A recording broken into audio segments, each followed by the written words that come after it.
All right, today we start chapter 11 and we're going to be talking about area. You already know quite a bit about area, but just to make sure that we start off on the right foot, I want to kind of start from square one when we're talking about area.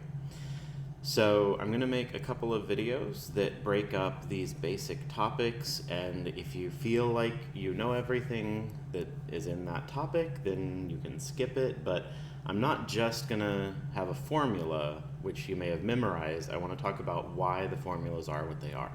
So skip ahead if you want to and skip through the shapes that you feel like you're really comfortable with. But if you find me referring to something in a more complex shape that you're confused about, you might need to refer back.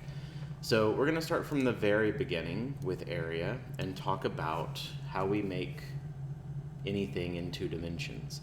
So linear things are measured in length units, like this could be 1 inch. And area is 2-dimensional. This is 1 dimension, and 2 dimensions would have a height and a width, like that. And if it was 1 inches by 1 inches, then the area would be 1 square inch. So fundamentally, area works as a measure of little squares. So the easiest place to begin talking about area is with a rectangle, because a rectangle is really easily divided into some nice even number of squares. So if this is 6 inches wide and 3 inches high, then that means I could divide into 3 1-inch increments and 6. 1, 2, 3, 4, 6. And then within that area, every little square that I just drew is a perfect 1-inch square.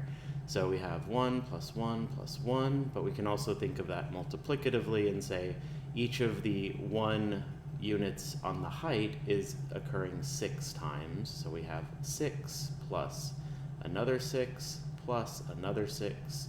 And we simplify that as 6 times 3 equals 18 square inches. I know this is very basic, but then with other shapes, they don't always divide perfectly into little 1-inch squares. So we need to have this idea that we're making squares, but know that they're not always complete squares. They could be a fraction of a square.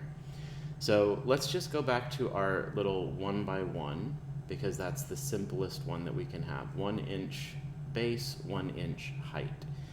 So if I divide that in half diagonally, then this is going to be 1/2 of a square inch and 1/2 of a square inch.